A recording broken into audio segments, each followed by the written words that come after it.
بچہ؟ کون سا بچہ؟ کس کا بچہ؟ میں نے گھبرا کے کہا، وہی تمہارا ہونے والا بچہ۔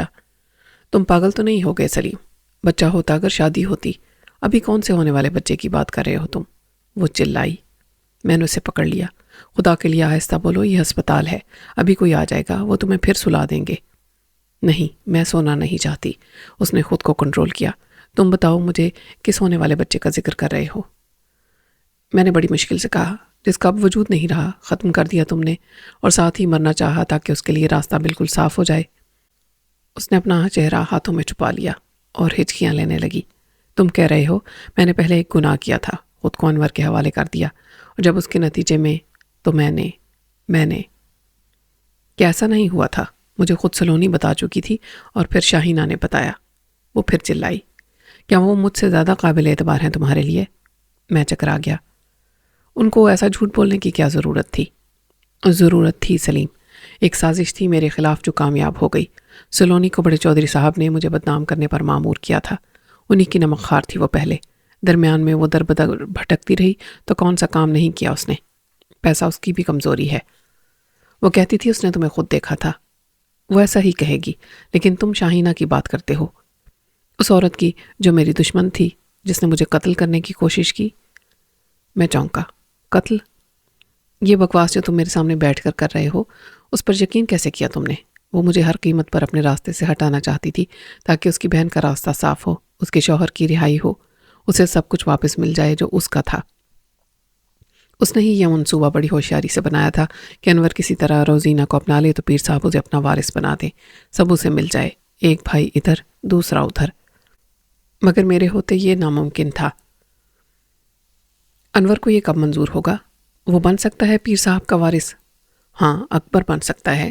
وہ شاہینہ کے باپ کے جیسے سارے دھندے کر سکتا تھا، فراڈ کر سکتا ہے، اور اس کے لیے کچھ بھی خلاف اخلاق نہیں۔ میں نے سر ہلایا۔ میرا دماغ خراب ہو جائے گا۔ تم آخر کیوں انور کی حمایت کر رہی ہو اب تک؟ حمایت نہیں، میں وہی کہہ رہی ہوں جو ہے۔ شاہینہ سر توڑ کوشش کر چکی تھی کہ انور مان جائے۔ انور مان گیا تھا۔ یہی تو سارا فساد تھا۔ انور جانتا تھا کہ یہ ناممکن ہے، خاندانی لڑکی پہلی ہوتی ہے اور فوقیت رکھتی ہے، نہ نو من تیل ہوگا، نہ رادھا ناچے گی، نہ روزی نہ مانے گی، نہ اس کی بہن اور نہ باپ۔ دوسری میں ہو جاؤں تو کسی کو کوئی اعتراض نہیں۔ وہ بہت الجھن اور پریشانی میں تھا۔ میں نے ہی اس سے کہا تھا کہ جائیداد کے جھگڑے ایسے ختم ہوتے ہیں تو چلو روزینہ سے کر لو شادی۔ تم بالکل پاگل ہونا۔ اپنے پاؤں پر کلہاڑی ماری۔ وہ نہیں مانا۔ ٹالنے کے لیے اس نے پہلی کی شرط رکھی۔ شاہینہ کہاں ماننے والی تھی؟ مگر انور تمہارے کہنے سے راضی ہو گیا تھا۔ اس کی نظر جھک گئی۔ میں اس کا خیال کیسے نہ کرتی؟ بڑے جھگڑے تھے جو خون خرابے کا سبب بنتے۔ وہ بھی حل کرنا چاہتا تھا۔ مجھے اس پر ترس آتا تھا۔ بیچارہ ہر طرف سے پھنسا ہوا تھا۔ اسے بھی پرسکون زندگی کی ضرورت تھی جو وہ میرے ساتھ گزار سکتا تھا۔ خاندانی بیوی بیٹھی رہتی گاؤں کی حویلی میں۔ حد درجہ بے وقوف ہو تم واقعی۔ سب پہلے سے فرض کر لیا تھا۔ لیکن شاہینہ نے پہلی دوسری کا جھگڑا یوں ختم کیا کہ مجھے زہر دے دیا۔ میں اچھل پڑا۔ تمہیں شاہینہ نے زہر دیا؟ تو تم سمجھ رہے ہو میں نے خود کھایا؟ وہ خفگی سے بولی۔ میں مر جاتی تو راستہ صاف ہو جاتا۔ انور کب تک روتا؟ ساری عمر تو میری قبر پر مجاور بن کے نہ بیٹھا رہتا۔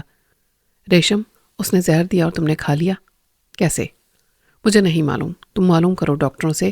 انور نے ایک دفعہ تو مان لیا تھا کہ مجھے زہر دیا گیا جس سے میری جان چلی جاتی، مگر بعد میں پلٹ گیا۔ کہنے لگا کھانا خراب تھا یا پانی صاف نہیں تھا، پیٹ خراب ہو گیا تھا۔ ڈاکٹروں کو پہلے غلط فہمی ہو گئی تھی۔ مجھے شک ہے کہ وہ شاہینہ کو بچا رہا ہے، اپنی فیملی کی بدنامی نہیں چاہتا۔ یہاں سارے ڈاکٹرز نرسیں سب اس کے رازدار ہیں۔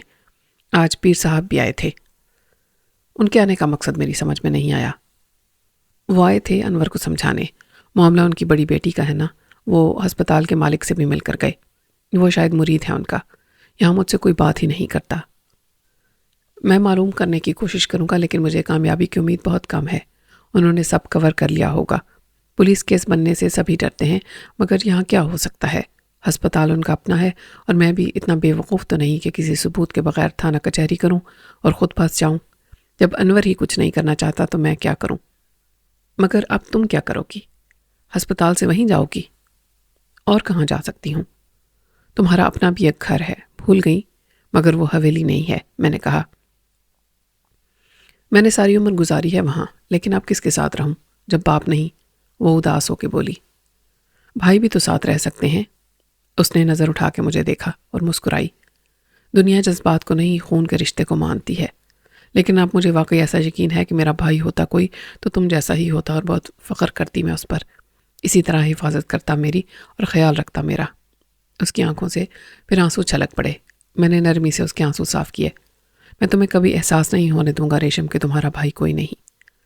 میرے مزید کچھ کہنے سے پہلے دروازے پر ہلکا سا نوک کر کے سفید کپڑوں میں ملبوس ایک نازک سی لڑکی اندر آ گئی۔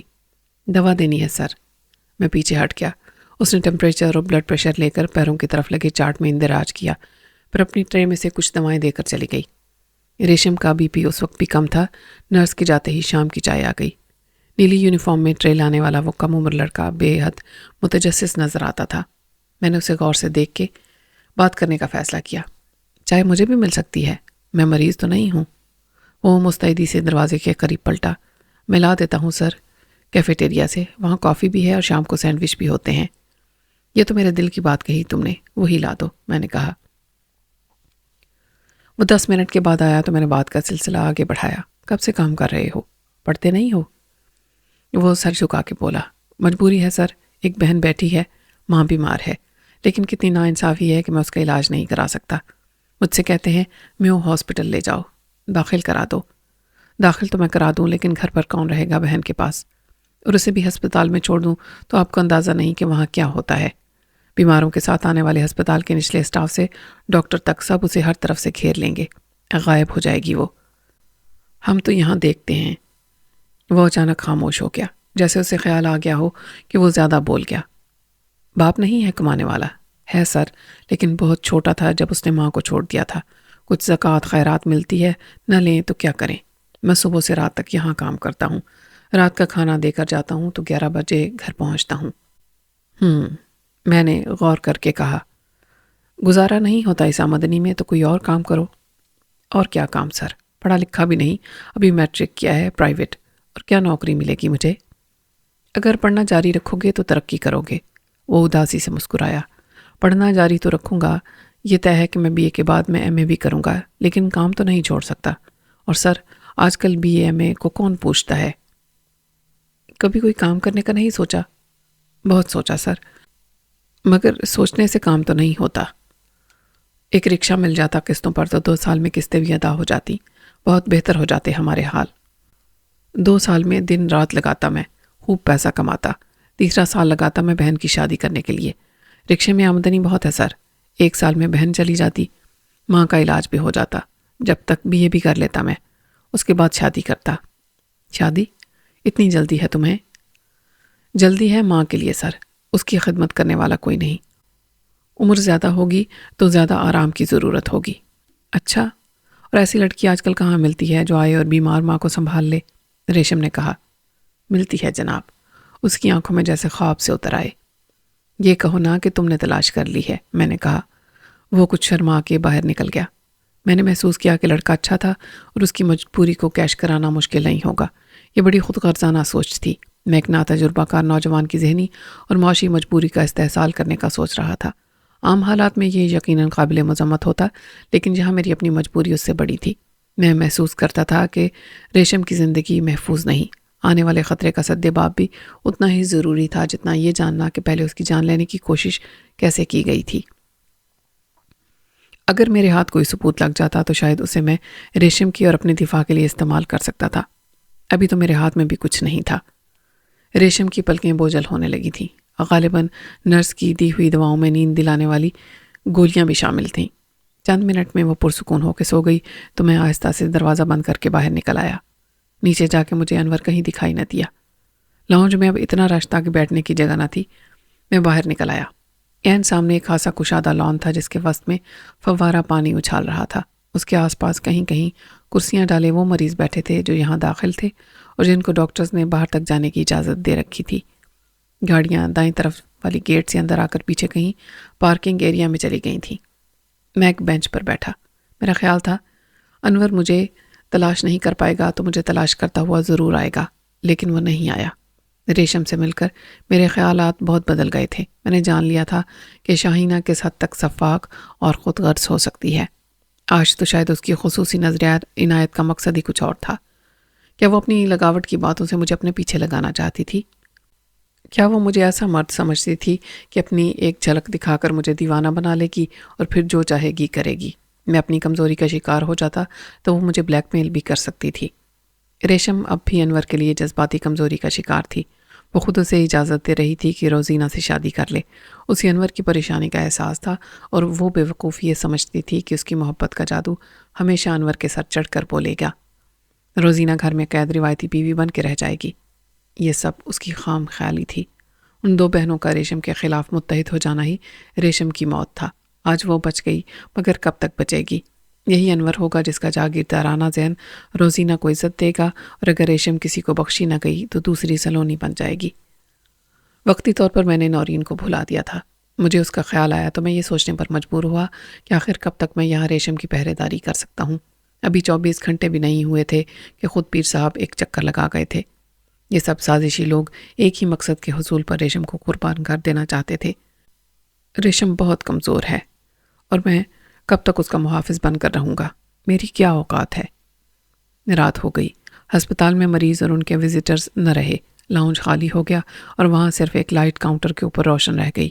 کاؤنٹر پر وہی دوبارہ بد اخلاق اور بد کردار حسینہ آ گئی، لیکن انور کا ابھی تک کوئی پتہ نہیں تھا۔ آخری بار میں نے رات 9 بجے ریشم کو دیکھا تو وہ جاگ رہی تھی اور کھانا کھا رہی تھی۔ کمرے میں مریض کے ساتھ رہنے والے کے لیے بھی بیڈ فراہم کیا گیا تھا۔ اچھے ہسپتالوں میں تو صرف کرسی دی جاتی ہے یا زیادہ سے زیادہ ایک بینچ۔ ظاہر ہے جو مریض کے ساتھ رہتا ہے اس کا یہاں سونے کا کیا کام؟ سب کام ایک اشارے پر نرسنگ سٹاف کر لیتا ہے، لیکن یہ وی آئی پی روم تھا جس میں قیام فرمانے والے اٹینڈنٹ کو بھی آرام کی ضرورت ہوتی ہے۔ مریض کا بیڈ بھی لگژری کا نمونہ تھا اور کمرے کے دیگر لوازمات بھی۔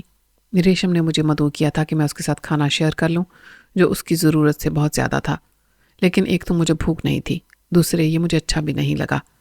بالآخر اس نے انور کے بارے میں پوچھا۔ وہ کہاں ہے؟ میں نے لا علمی کا اظہار سر ہلا کے کیا۔ میں نے تو اسے نیچے جانے کے بعد نہیں دیکھا، پتہ نہیں بن بلائے اچانک کہاں چلا گیا۔ اسے کچھ صدمہ ہوا۔ تم نے معلوم بھی نہیں کیا؟ کس سے معلوم کرتا؟ حویلی میں فون کر کے یہ پوچھ سکتا ہوں، لیکن یہ کیسے ہو سکتا ہے کہ وہ تمہیں اکیلا چھوڑ کے خود حویلی چلا جائے؟ اس نے کہا، اکیلی کہاں ہوں میں، تم ہو میرے ساتھ، لیکن میرا خیال ہے کہ جاؤ تم بھی، رات کو ٹھہرنے کی کیا ضرورت ہے؟ ضرورت مجھے ہے، میں نے کہا۔ میری طبیعت ٹھیک ہے، رات کو کال بیل پر نرس آ جاتی ہے، فوراً میں سوتی ہی رہوں گی۔ میں نے کہا، جب میں نے کہہ دیا کہ میں رہوں گا تو بحث کیسی؟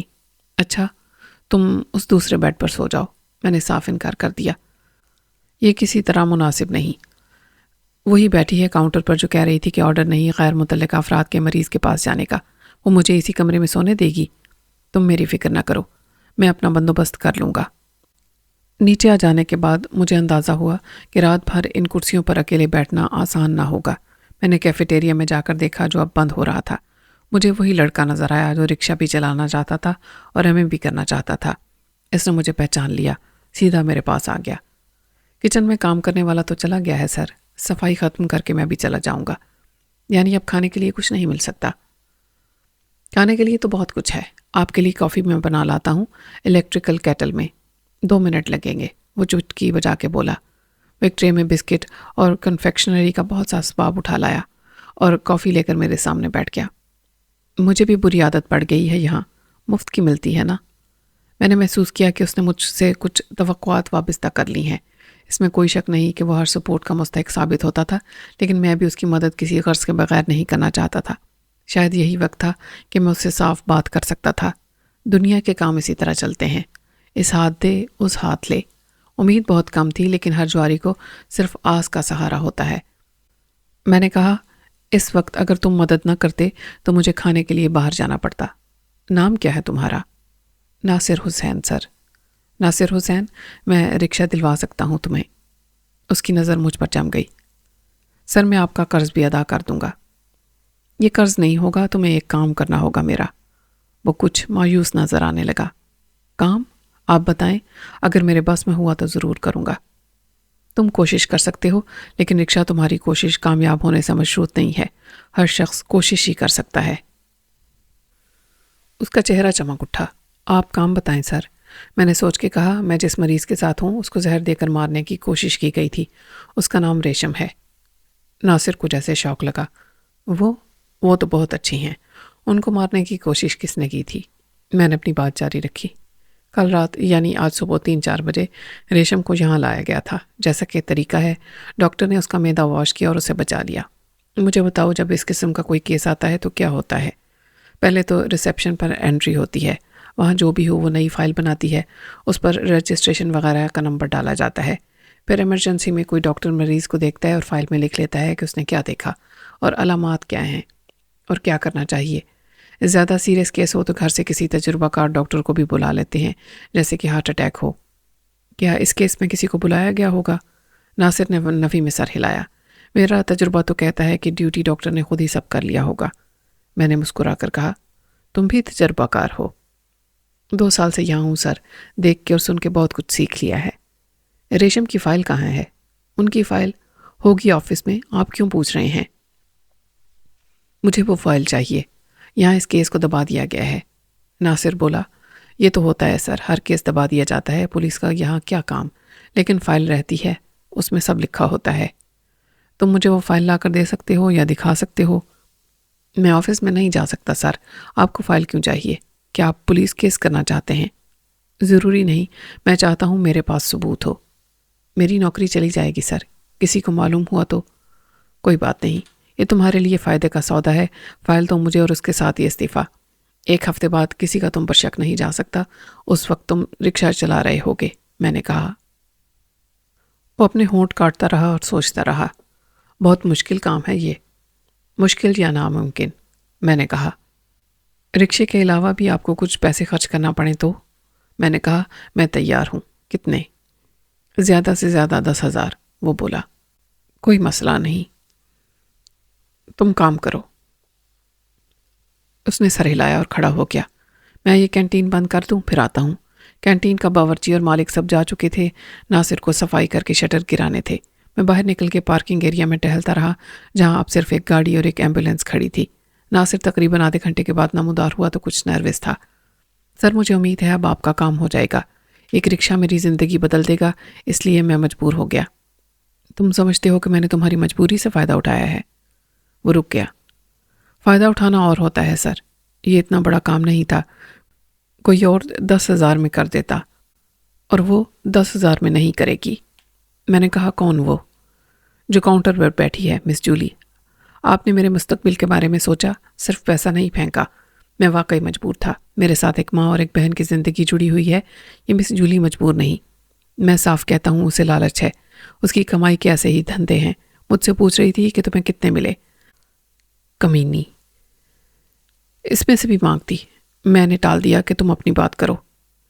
تم نے اسے سودا کیا فائل کا؟ فائل کیبنٹ کی ایک چابی اسی کے پاس ہوتی ہے سر، اگر کوئی کیس آ جائے آج رات کو تو ضرورت پڑے گی۔ وہ اچھی عورت نہیں ہے سر، میں تو ڈر رہا تھا کہ کہیں الٹا میرے گلے نہ پڑ جائے، لیکن اس کو تو پیسہ چاہیے۔ میں نے جوا کھیلا تھا، اپنی نوکری داؤ پر لگا دی تھی۔ اگر میں ہار جاتا؟ ہر جواری جیتنا ہی چاہتا ہے، تمہارے تو نہیں۔ تقدیر آج مہربان ہے سر، اور برا مت مانیے گا سر، آپ کا پیسہ تھا جس سے میں نے بازی لگائی۔ اس نے 5,000 ہی مانگے تھے۔ میں نے کام پکا کرنے کے لیے کہا، 5 نہیں 10 ملیں گے، مگر کام ہو جانے کے بعد۔ بہت اچھا کیا تم نے، آج میرا کام بن گیا تو کل پرسوں تمہارا کام بھی بن جائے گا۔ تمہیں اعتبار ہے نا مجھ پر؟ اعتبار آپ کی ضرورت ہے سر، اور میری بھی۔ اب آپ جا کے لاؤنج میں بیٹھ جائیں۔ لاؤنج میں اکیلا؟ یہ اکیلے میں ہونے والی بات ہے سر، دن میں تو نہیں ہو سکتی۔ میں نے اس نوجوان کے مقابلے میں خود کو احمق تصور کیا، اس کے کندھے پر تھپکی دی اور واپس چل دیا۔ وہ مجھے دیکھتا رہا، اپنے تصور میں وہ خود کو رکشہ ڈرائیور کی جگہ دیکھ رہا ہوگا۔ اس کے کان رکشے کا شور سن رہے ہوں گے۔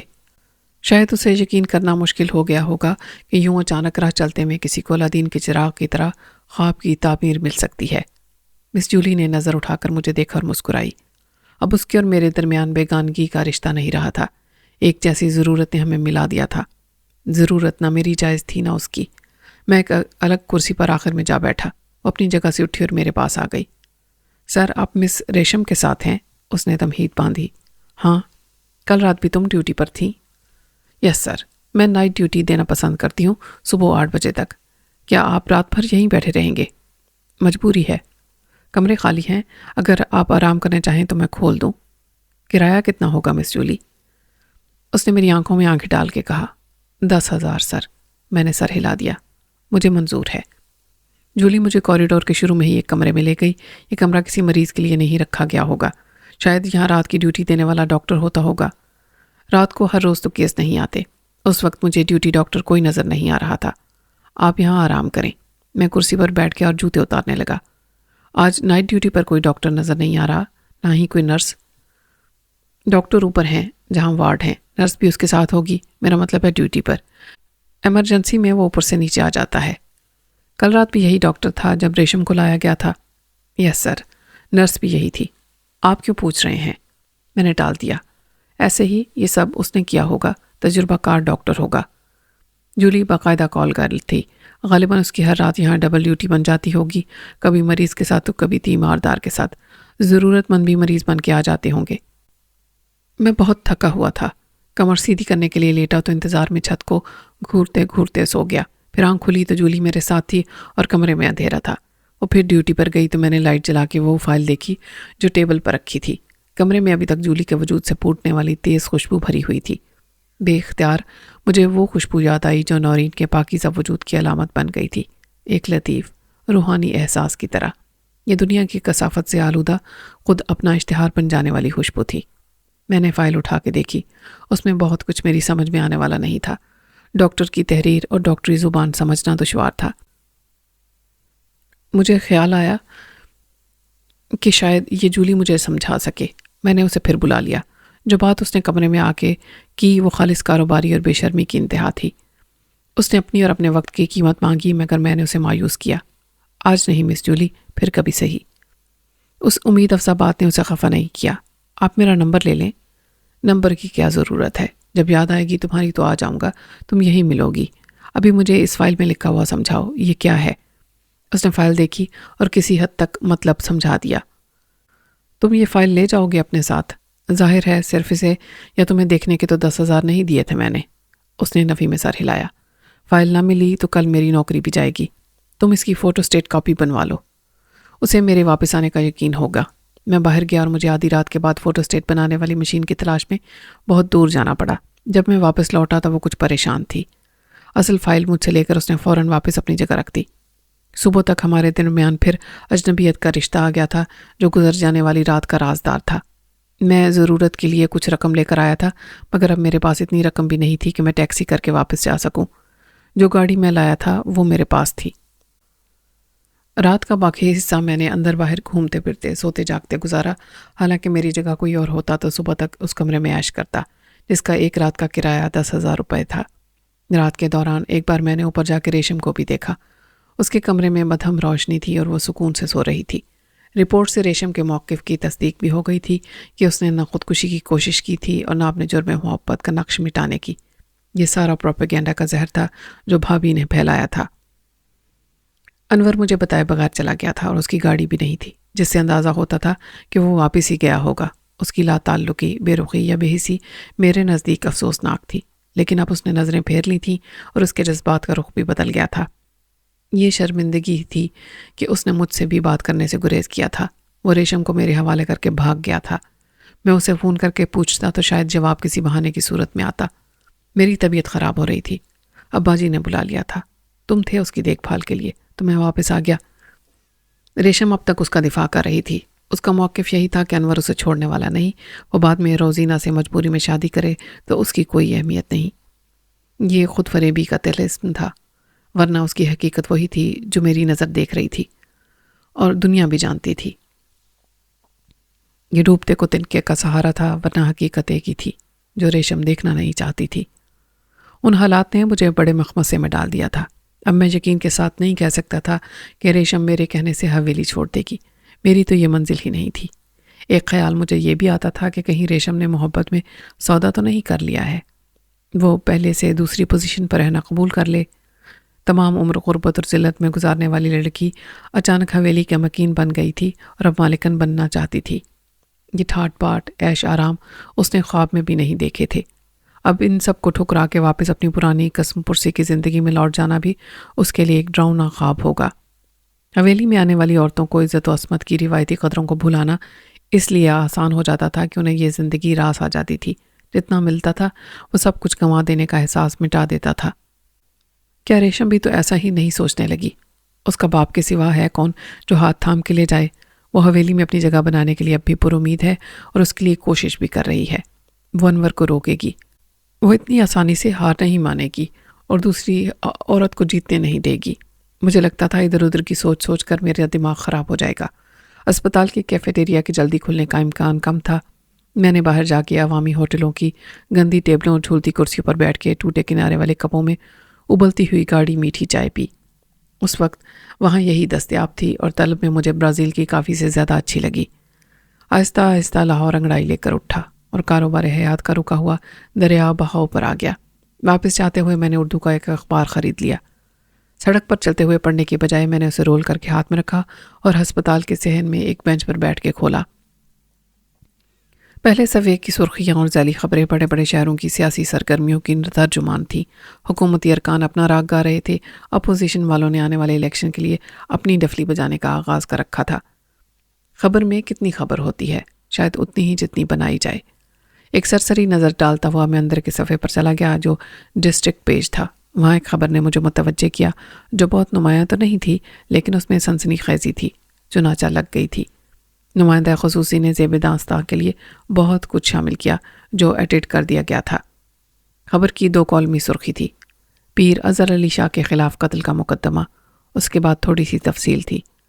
ملتان کے نامور بلڈر علی شاہ نے الزام عائد کیا ہے کہ ان کے بیٹے مراد سکندر کو پیر اظہر علی شاہ نے قتل کرایا تھا، لیکن مقامی پولیس اس کے خلاف قتل عمد کا مقدمہ درج نہیں کر رہی ہے۔ چنانچہ وہ تمام ثبوت اور شہادتوں کے ساتھ ہائی کورٹ سے رجوع کریں گے اور اس معاملے میں انہوں نے صمد بخاری کو اپنا وکیل مقرر کیا ہے۔ پولیس کے بااختیار افسران اس معاملے میں خاموشی اختیار کیے ہوئے ہیں۔ ہمارے نمائندے کو بیان دیتے ہوئے اظہر علی شاہ نے اس الزام کو بے بنیاد اور انہیں بدنام کرنے کی سازش قرار دیا۔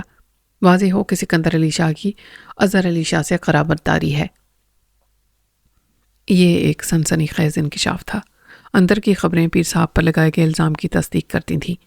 شاید مراد کے ساتھ مارے جانے والے جانثاروں میں سے کسی نے مراد کے باپ کو سب بتا دیا تھا یا اس نے اپنے ذرائع سے معلوم کر لیا تھا کہ اس رات کیا ہوا تھا۔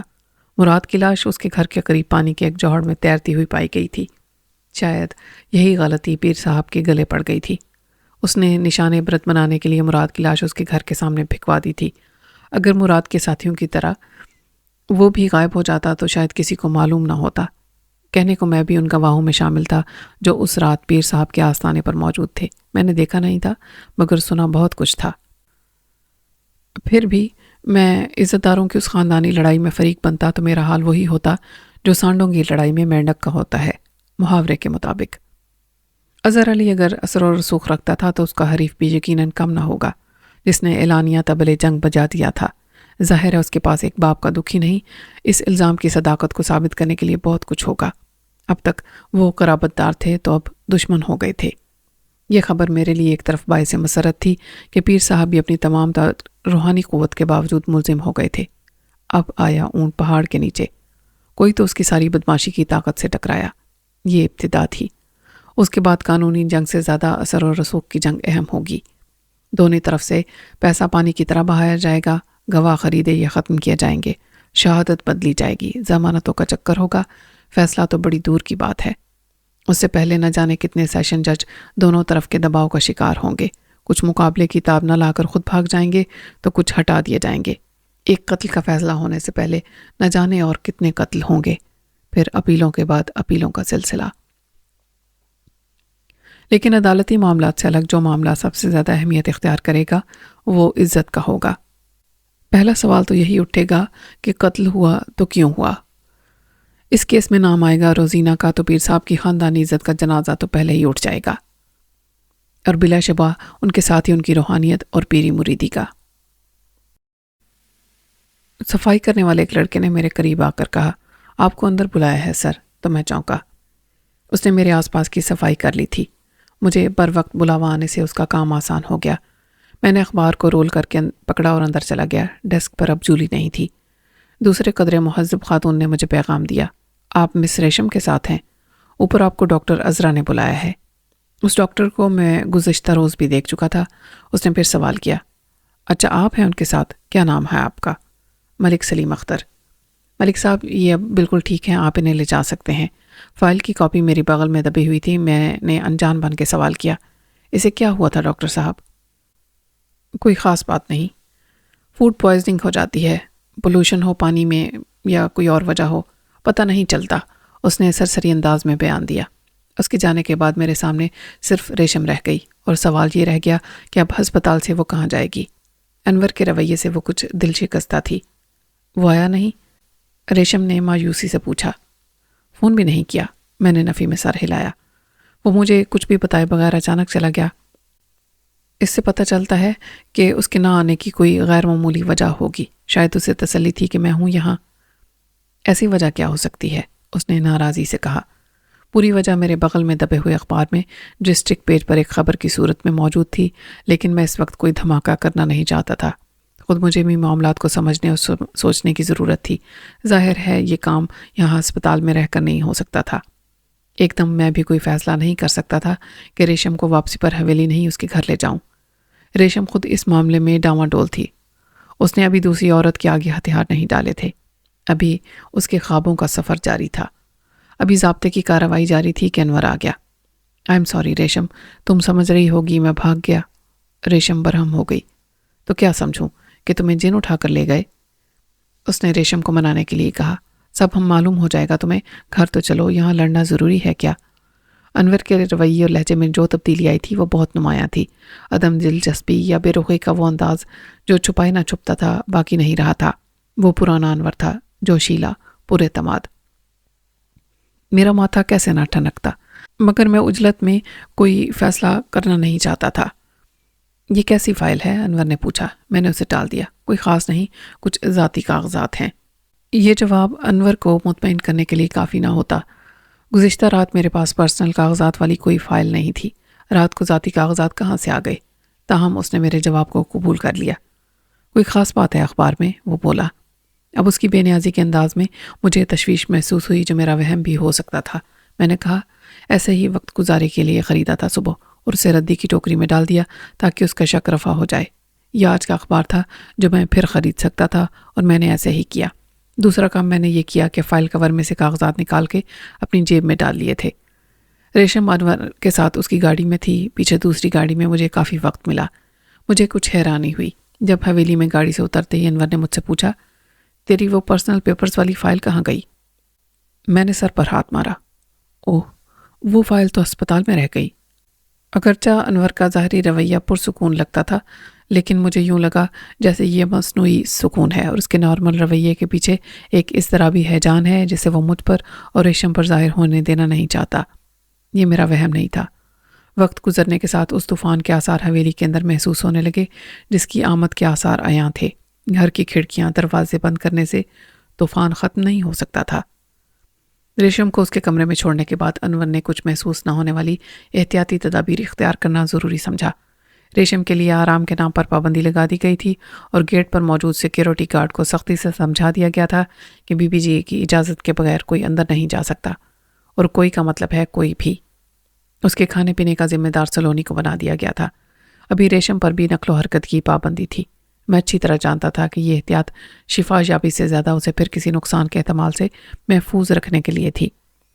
اندر کے حالات میں کشیدگی بڑھ گئی تھی، اور ریشم کی بجائے اس کی ڈیڈ باڈی ایمبولینس سے اتاری جاتی تو یہ شاہینہ کے لیے زیادہ اطمینان بلکہ خوشی کی بات ہوتی کہ اس کے پلان کی کامیابی یقینی ہو گئی۔ پہلا مرحلہ ریشم کو راہ سے ہٹانے کا تھا۔ وہ ہٹ جاتی تو روزینہ کا راستہ خود بخود صاف ہو جاتا، مگر ریشم بڑی ڈھٹائی سے زندہ لوٹ آئی تھی۔ انور نے اسے ہسپتال لے جانے میں غیر ضروری عجلت کا مظاہرہ کیا تھا۔ وہ مر جاتی تو انور احتجاج کرتا، سوگ مناتا، لیکن اس کا کوئی امکان نہیں تھا کہ وہ ریشم کی فوڈ پوائزننگ کو قتل بنا کے اپنے خاندان کی عزت کو عدالت کے کٹہرے میں لے جاتا۔ شام تک میں بھی اپنے کمرے میں بند رہا اور سوچتا رہا کہ اس صورتحال کو کب تک برقرار رکھا جا سکے گا۔ ایک طرف اکیلی ریشم تھی جس کے مستقبل کا دار و مدار انور کے رویے پر تھا، دوسری طرف حویلی کے باقی لوگ تھے۔ شاہینہ، بڑے چودھری صاحب اور ان کی بیگم سب ایک ہی موقف رکھتے تھے کہ خاندانی تنازعات کا حل صرف ایک ہے جو پیر صاحب نے دیا تھا کہ انور کی بہتری کے لیے روزینہ کو قبول کر لے، اس کے بعد چاہے تو ریشم کو بھی رکھے۔ برابر کی نہ ہونے کے باوجود اس کو برابری کا درجہ دیا جائے گا۔ معلوم نہیں خوف سے یا بے وقوفی میں خود ریشم نے یہ منظور کر لیا تھا اور انور ایک دفاعی نیم رضامندی کی پوزیشن میں تھا۔ مجھے اس ماحول میں ریشم کا مستقبل قطعی غیر محفوظ نظر آ رہا تھا۔ میری سپورٹ کوئی معنی نہیں رکھتی تھی اور انور کے جذبات میں فرق آ گیا تھا۔ مجھے نظر آ رہا تھا کہ روزی ناز گھر میں آ گئی تو ریشم کا ٹھکانہ یہاں نہیں رہے گا۔ حالات خود اسے نکلنے پر مجبور کر دیں گے اور وہ زیادہ برا ہوگا۔ اخبار میں نے جو خبر دیکھی تھی وہ زلزلہ برپا کر دینے والی تھی، لیکن ابھی کچھ کہنا مشکل تھا کہ اس سے انور کا مستقبل کس حد تک متاثر ہوگا۔ یہ بھی ممکن تھا کہ قانونی معاملے کا خاندانی فیصلوں پر اثر نہ پڑنے دیا جائے۔ حویلی کے اندر کا ماحول بڑا عجیب ہو گیا تھا۔ اس کے ہر کمرے کا مکین اپنی بقا کی جنگ الگ لڑ رہا تھا۔ پہلے کمرے میں چودھری اپنے کمرے میں بیماری اور معزولی کے دن ایسے ہی گزار رہا تھا جیسے کہ اورنگزیب کے تخت پر قبضہ کر لینے کے بعد اس کے باپ شاہ جہاں نے اپنی اسیری کے دن قلعے میں پورے کیے تھے۔ نیچے اکبر کی حیثیت اورنگزیب کے بھائی جیسی تھی، جس کی زندگی کا ہر لمحہ بے یقینی میں گزر رہا تھا۔ اوپر اس کی بیوی شاہین اپنا کھویا ہوا اقتدار واپس حاصل کرنے کی پوری کوشش کر رہی تھی، اور اب اسے ایک سازشی باپ کی حمایت بھی حاصل تھی۔ انور کی روزینہ سے شادی کی صورت میں اس کا پلان کامیاب ہو جاتا، مگر راہ میں ایک معمولی عورت حائل تھی۔ اس نے کسی خوف کے بغیر اسے زہر دے دیا تھا، اس یقین کے ساتھ کہ کسی کو کچھ معلوم نہیں ہوگا اور کامیابی کا راستہ صاف ہو جائے گا۔ کیا اب وہ اپنی ناکامی پر پہلے سے زیادہ خونی جذبے کے ساتھ عمل نہیں کرے گی؟ اس کے ساتھ والے کمرے میں ریشم تھی، جس نے مرنے سے انکار کر دیا تھا۔ وہ ارمانوں کی خواب نگری میں جی رہی تھی اور یہاں سے نکلنا نہیں چاہتی تھی، کیونکہ باہر کی زندگی بہت بدصورت تھی۔ ایک طرف انور تھا، جس سے اندازہ ہو رہا تھا کہ اس حویلی میں وہ ریشم کو پورا تحفظ فراہم نہیں کر سکے گا، جہاں وہ کسی کے لیے بھی قابل قبول نہیں۔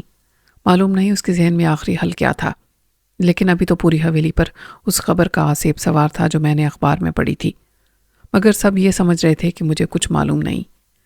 یہ چھپی رہنے والی بات نہیں تھی، جب بات نکلے گی تو پھر دور تلک جائے گی۔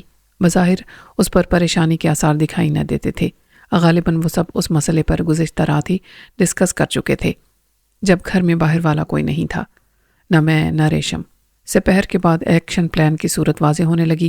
اچانک پیر صاحب قبلہ کی سواری اپنی تمام تر روحانی جاہ و جلال کے ساتھ نمودار ہوئی، اور وہ اپنا نورانی جبہ و دستار سنبھالتے بھائی کے کمرے میں چلے گئے۔ دروازہ بند ہو گیا۔ میں ایک نظر ریشم کو دیکھنے گیا تو انور وہاں پہلے سے موجود تھا۔ ریشم جاگ رہی تھی اور سیدھی بیٹھی تھی۔ مجھے دیکھ کر بھی کسی نے کوئی رد عمل ظاہر نہیں کیا۔ میرے پوچھنے پر ریشم نے سر ہلا دیا۔ ٹھیک ہوں۔ کھانا کھایا تم نے؟ ہاں، میں نے اصرار کر کے کھلایا ہے۔ اس کی تمام ضروریات کی دیکھ بھال سلونی کے ذمے ہے، انور بولا۔ تو نے کچھ کھایا؟ میں نے نفی میں سر ہلایا۔ بھوک نہیں ہے۔ بھوک تو مجھے بھی نہیں ہے، مگر کھانا تو ہے، میں یہی منگوا لیتا ہوں۔ مجھے بڑی ضروری بات کرنی تھی تجھ سے۔ یار مجھے معاف رکھ، میں پہلے ہی بہت دباؤ میں ہوں، نہ میں تیری طرح سوچ سکتا ہوں نہ کسی کی مدد کر سکتا ہوں۔ مجھے تو اسی میں عافیت نظر آتی ہے کہ خود کو تمام معاملات سے الگ کر لوں۔ تو جا سکتا ہے، وہ شکایتی لہجے میں بولا۔ ہر طرف سے میں پھنس گیا ہوں اور بھگتنا بھی مجھے ہی ہے۔ میں ایسا نہیں کر سکتا کہ ریشم کا ہاتھ پکڑوں اور نکل جاؤں۔ ہم فلمی خوابوں کی رومانی دنیا کے کسی رنگین ماحول میں اپنا خوابوں کا گھر بسا لیں اور محبت کے گیت گاتے زندگی گزاریں۔ میں نے بہت عیش و آرام، اختیار و اقتدار والی زندگی گزاری ہے۔ شہزادوں کی طرح دنیا گھومی ہے ملک، جوگیوں کی طرح نہیں، میں نے ہمدردی سے کہا۔ مسئلہ تیرا ہے تو حل بھی تیرے پاس ہے۔ مسئلہ کوئی نہیں تھا، زیادہ سے زیادہ وراثت کا تھا، وہ ختم ہو جاتا، لیکن حالات اچانک میرے خلاف ہو گئے ہیں۔ مجھے ہر طرف سے محسور کیا جا رہا ہے اور ایسا لگتا ہے کہ سب کی یہی ضد ہے کہ ریشم کو چھوڑ دو۔ مجھے شک ہے کہ ریشم کی جان لینے کی کوشش کی گئی تھی۔ صرف شک؟ میں نے برہمی سے کہا۔ تو جانتا ہے کہ اس میں شک کی کوئی بات نہیں۔ ریشم کو زہر دینے والی شاہینہ تھی اور اس نے جھوٹ بولا مجھ سے، ریشم کو بدنام کرنے کے لیے۔ انور کا رنگ اڑ گیا۔ ملک، شک کی بات میں اس لیے کرتا ہوں کہ دیکھا کسی نے بھی نہیں تھا۔ تو بتا کیا دیکھا؟ اپنی بات سے مکرنا شاہین کے لیے کیا مشکل ہوگا، وہ تجھے جھوٹا بنا دے گی۔ وہ خود گولی چلا کے بھی ریشم کو قتل کر دے تو اس پر انگلی کوئی نہیں اٹھائے گا۔ یہ ہو سکتا ہے کہ سارے چشمدید گواہ تیرے خلاف عدالت کے کٹہرے میں کھڑے ہو جائیں اور حلف اٹھا کے گواہی دیں کہ انہوں نے تجھے قتل کرتے دیکھا تھا۔ وہ اکبر کی بیوی، چودھری صاحب کی بڑی بہو اور پیر اظہر علی شاہ کی بیٹی ہے، پورا خاندان اس کے ساتھ ہے۔ میں نے تلخی سے کہا، یعنی جو آج نہیں ہوا کل ہوگا اور تو کچھ نہیں کرے گا؟ میں نے ایسا تو نہیں کہا، جو کرنا ہے مجھے ہی کرنا ہے۔ میرے سامنے دو ہی راستے ہیں، یا ریشم کے سوا سب کچھ چھوڑ دوں سب کو چھوڑ دوں، راج پاٹ، زمین جائیداد چھوڑ کے خالی ہاتھ محل سے نکل جاؤں، گوتم بدھ کی طرح؟ پھر کہاں جاؤں، کیا کروں؟ دوسرا راستہ یہ ہے کہ ریشم کو چھوڑ دوں اور شادی کر لوں روزینہ سے۔ نہر کی ایک طرف میری حکومت ہو، دوسری طرف میرے بھائی کی۔ ایک میں شاہینہ مہارانی ہو اور دوسری میں روزینہ۔ بڑی آزمائش سے گزر کے اور سخت عذاب جھیل کے میں نے تیسرا راستہ نکالا تھا جو آسان نہیں تھا، اور میں اعتراف کرتا ہوں کہ میری مشکل ریشم نے آسان کی تھی۔ ریشم بے وقوف ہے؟ نہیں، ریشم بہت پریکٹیکل ہے۔ اس نے میرے عذاب کا بوجھ کم کیا، ورنہ میں پاگل ہو جاتا۔ تاہم عذاب ختم نہیں ہوا۔ اس طرح ریشم کی زندگی اور میرا مستقبل محفوظ ہو جاتے، اور حل تجھے یہ نظر آیا کہ تو ریشم سے شادی کر لے۔ اس کے سوا کوئی صورت بھی نہیں۔ تو بھی جانتا ہے اور ریشم بھی کہ روزینہ سے مجھے محبت نہیں ہو سکتی جو مجھ پر تھوپی جا رہی ہے، کیونکہ حویلی میں ریشم کو جگہ دینے پر کوئی راضی نہیں۔ اوکے، تم رکھو حویلی میں روزینہ کو، میں ریشم کے ساتھ شہر میں رہوں گا۔ اس کا حق اسے ضرور ملے گا میری محبت کے علاوہ۔ اور عزت؟ میں نے تلخی سے کہا۔ عزت میں دوں گا۔ وہ گرم ہو گیا۔ محبت کے ساتھ جو روزینہ کو نہیں ملے گی۔ اب ریشم چاہے تو اڑ جائے کہ مجھے بھی وہی مقام چاہیے جو روزینہ کو ملے گا، یا روزینہ شرط لگا دے کہ پہلے ریشم کو چھوڑ دو۔ جو ناممکن ہے وہ ناممکن ہے۔ اور خود ریشم سے پوچھ لے تو۔ اور سب کو بھی بتا دیا تھا؟ یہ ضروری نہیں تھا، وقت آنے پر سب کو پتہ چل جاتا۔ قبل از وقت نزاع کا معاملہ اٹھانے سے فائدہ۔ لیکن اب ایک نئی مصیبت نازل ہو گئی ہے جو میرے حق میں تو رحمت ہی ہے۔ تو نے دیکھا ہوگا پیر صاحب آئے ہیں بڑی افراتفری میں۔ دیکھا تھا میں نے۔ انور نے اپنی بات جاری رکھی۔ ان پر ایک کیس بن گیا ہے قتل کا۔ کس کے قتل کا؟ کتنے بے گناہوں کا لہو ہے ان کے دامن پر، اس کا پتہ تو میدان حشر میں چلے گا۔ یہ خاندانی معاملہ ہے، تو مراد کو جانتا ہے؟ میں نے بہتر سمجھا کہ انجان بن جاؤں اور پوری بات انور سے سنوں، لیکن 2 دن پہلے یہ حویلی میں موضوع بحث بن چکا تھا۔ مراد تھا روزینہ کا ماموزاد بھائی، اور مجھے معلوم نہیں اس میں کتنی حقیقت ہے۔ مراد چاہتا تھا کہ روزینہ سے شادی کر لے، اس میں کوئی قباحت بھی نہیں تھی۔ مراد پڑھا لکھا اور ہینڈسم تھا، شاہینہ کے مقابلے میں روزینہ سے بھی زیادہ تعلیم حاصل کی تھی۔ لیکن پیر صاحب نے کہ اپنے سالے کے ساتھ تعلقات کشیدہ تھے۔ اس کا سبب پہلے تو یہ تھا کہ جب سالے نے بلڈر بننے کا فیصلہ کیا تو اس نے بہت دور کی سوچی تھی۔ اسے معلوم ہو گیا تھا کہ لاہور ملتان موٹر وے کا بائی پاس اس کی زمین کے سامنے ہوگا۔ ابھی تک یہ منصوبہ کاغذوں میں ہے، لیکن اصولی طور پر اس کی منظوری دی جا چکی ہے، اور یہ ہے بھی ناگزیر۔ بالآخر موٹر وے اسلام آباد تک بلکہ پشاور سے کراچی تک بنے گی۔ زمین سالے کی تھی۔ اس نے کنسٹرکشن میں بہنوئی سے پیسہ لگانے کو کہا۔ پیر صاحب نے انکار کیا تو اس نے زمین گروی رکھ کے بینک سے لون لے لیا۔ اس پر پیر صاحب نے فتویٰ جاری کر دیا کہ بینک لون پر سود ہوتا ہے اور سود کی کمائی حرام ہے، اور وہ سب جائز ہے جو پیر صاحب کرتے ہیں یا کراتے ہیں۔ یہ دوگلا پن تو جاری ہے۔ ان کے فتوے سے رنجش پیدا ہوئی اور سالے نے بہنوئی کی پیری مریدی کے خلاف بیان داغ دیا کہ یہ سب فراڈ ہے۔ بس اس کے بعد دونوں طرف سے توپوں کے منہ کھل گئے۔ کچھ عرصے بعد یہ فساد تو ختم ہو گیا، لیکن دونوں گھروں کے درمیان جیسے دشمنی کی بنیاد پڑ گئی۔ یہ رشتے کا معاملہ تو اب اٹھا ہے۔ اس سے پہلے بھی بھائی اپنی بہن کے گھر خود چل کے آ گیا تھا، اور اس نے پیر صاحب کو بھی منانے کی کوشش کی تھی، لیکن پیر صاحب ایک گمراہ ہو جانے والے سالے کو کیسے معاف کرتے جو ان کی پیری مریدی کا مذاق اڑاتا تھا۔ یہ بھی ناممکن تھا کہ وہ پیر صاحب کے ہاتھ پر بیعت کر لے اور ان کے مریدوں کے حلقے میں شامل ہو جائے۔ نتیجہ یہ کہ بہن بھائی میں صلح تو ہو گئی اور وہ ایک دوسرے کے گھر بھی آنے جانے لگے۔ پیر صاحب نے اس کی اجازت کیسے دی؟ میں نے سنا ہے کہ بیوی نے بغاوت کر دی تھی۔ اس کا ایک ہی بھائی تھا اور جھوٹ سچ خدا جانے۔ اس نے کہا تھا کہ بھائی کا رشتہ تم سے پہلے تھا، میں تمہیں چھوڑ سکتی ہوں، اسے نہیں۔ پیر صاحب کیا کرتے؟ جوان بیٹیوں کی ماں کو طلاق نامہ ہاتھ میں تھما دیتے۔ اس کے آنے جانے میں مراد نے روزینہ کو پسند کر لیا۔ صرف مراد نے؟ میں نے کہا۔ روزینہ کی طرف سے میں کیا کہوں، وہ گھر میں سخت پہرے میں رہتی تھی، کسی کے ساتھ سونی مہیوال والا کھیل تو نہیں کھیل سکتی تھی۔ ویسے کوئی وجہ نہیں کہ روزینہ اسے پسند نہ کرتی، لیکن خاندانی رنجش کی وجہ سے یہ ناممکن تھا۔ اگر یہ رومانس تھا تو مجھے اس کے بیک گراؤنڈ کا کوئی علم نہیں۔ ہو سکتا ہے ان میں خط و کتابت ہو یا کوئی ملاقات ہوئی ہو۔ ماں کی مدد کے بغیر یہ ناممکن تھا۔ اس کے قتل کو کسی نے بھی روزینہ سے منسوب نہیں کیا تھا۔ خیال یہی تھا کہ یہ ڈاکوؤں کی کارروائی ہے، مگر ڈاکو صرف لوٹتے ہیں، مار کے لاش کو گھر کے سامنے نہیں ڈالتے۔ اس کی کسی سے دشمنی تھی تو مجھے معلوم نہیں، لیکن کل اچانک پیر صاحب کے ٹھیکیدار سالے نے ایک ایٹم بم پھینک دیا اس نے الزام لگایا کہ اس کے بیٹے کو پیر صاحب نے خود قتل کیا۔ اس کے پاس کوئی ثبوت ہوگا؟ ایک خبر آئی ہے آج اخبار میں۔ انور نے پیچھے پڑا ہوا اخبار اٹھا لیا۔ یہ بھی میں نے ریشم کو دکھائی، تو بھی دیکھ لے۔ وہ خبر جو مجھے ازبر تھی میں نے پھر پڑھی۔ وجہ ہے دشمنی یا کچھ اور؟ مجھے تو کل رات کو ہی معلوم ہو گیا تھا، اس لیے میں ریشم کے پاس تجھے چھوڑ کر واپس آ گیا تھا، کچھ بتائے بغیر، اور اس کے بعد اسی معاملے میں ایسا الجھا کہ فون بھی نہ کر سکا۔ شاہینہ نے تو مجھے کچھ نہیں بتایا، میں نے خود معلوم کیا۔ مراد کے باپ کے گھر میں ایک عورت اندر کا کام کرتی ہے، کھانا پکانا وغیرہ، ہوگی 50 سال کی۔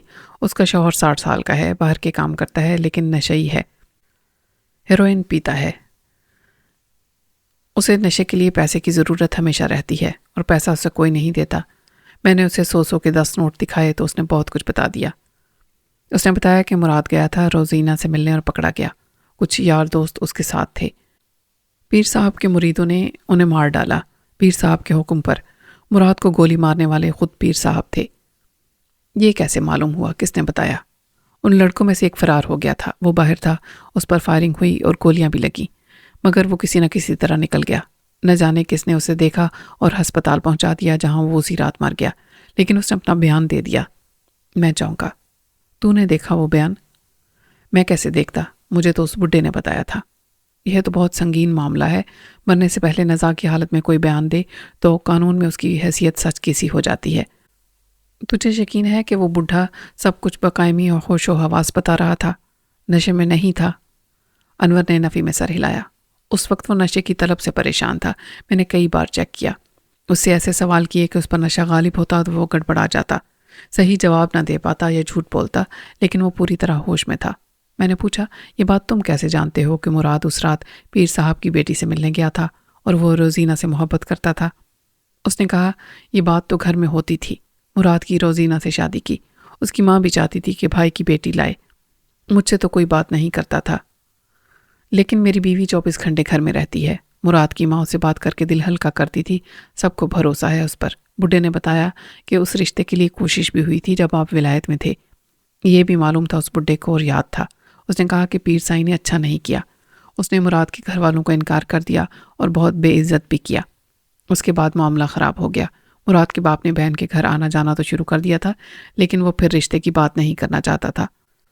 وہ کہتا تھا کہ میں نے بات ڈال دی ہے، اب وہ راضی ہو جائیں تو مجھے کوئی اعتراض نہیں۔ یہ معاملہ ایسے ہی چل رہا تھا، ماں تھی بیٹے کے ساتھ اور دوسری طرف بھی سکا بھائی تھا، لیکن دونوں طرف مردوں کی دشمنی تھی۔ بڈھے نے بتایا کہ باپ کی مرضی کہیں اور تھی، لیکن بیٹے کے ساتھ زبردستی نہیں کر سکتا تھا، وہ ملتے رہے۔ میں نے کہا، کیا ماں باپ کو روزینہ اور مراد کی چوری چھپے ان ملاقاتوں کا علم تھا؟ میں نے پوچھا تھا بڈھے سے۔ اس نے کہا، اس کا تو پتہ نہیں، لیکن میرا خیال ہے کہ اس میں ضرور شاہینہ کی مدد شامل رہی ہوگی۔ درگاہ میں ہی پیر صاحب کی رہائش ہے اور وہاں ہر وقت مریدوں کا پہرا رہتا ہے، روزینہ کی وجہ سے نہیں، وہاں اور جو غیر قانونی اور غیر اخلاقی دھندے ہوتے ہیں۔ روزینہ کبھی کبھار اپنی بہن سے بھی ملنے آتی تھی، یہاں رک بھی جاتی تھی۔ دراصل میرے انکار سے وہ سخت دل برداشتہ تھی۔ اب تجھ سے کیا پردہ، وہ دشمن ہے میری۔ ایک احساس یہ تھا اسے کہ میرے انکار کے بعد اسے اکبر کے حوالے کر دیا گیا۔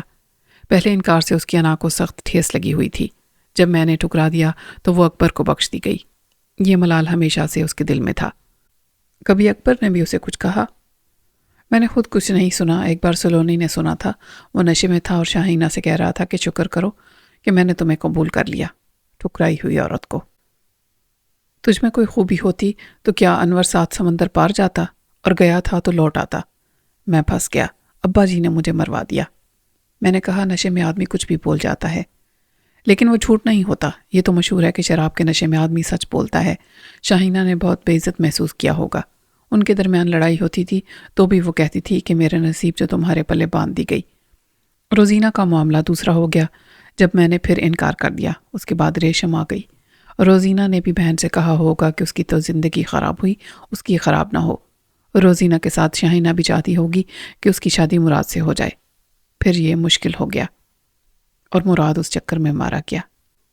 بڈھے سے صرف اتنا پتہ چلا تھا کہ وہ پیر صاحب کی درگاہ کی طرف گیا تھا، باقی میرا اندازہ ہے سب جانتے ہیں کہ مراد کو پیر صاحب نے انکار کر دیا تھا اور اب دوبارہ کوشش کی جا رہی تھی کہ میں اسے قبول کر لوں۔ زمین کا معاملہ شاید بیٹیوں کی زندگی کے معاملے سے زیادہ اہم سمجھا جاتا ہے۔ مراد کو انکار کی وجہ یہ ہوگی کہ خاندانی زمین کسی اور کے پاس چلی جاتی۔ میرے ابا کو بھی یہی فکر کھائی جا رہی ہے۔ میرا ہر طرف سے گھیراؤ کر لیا گیا تھا اور وہ لوگ پر امید ہو گئے تھے کہ یہ سانحہ ہو گیا۔ مراد کے ادھر جانے کی وجہ بھی معلوم ہو جائے گی۔ کہیں ایسا تو نہیں کہ وہ روزینہ کو نکال لے جانا چاہتا ہو، میں نے قریدنے کی غرض سے کہا۔ ہوش و حواس میں وہ ایسا کرتا تو خودکشی ہوتی، روزینہ نکل نہیں سکتی تھی۔ بفرض محال نکل بھی جاتی تو پیر صاحب ان دونوں کو زندہ کہاں چھوڑتے؟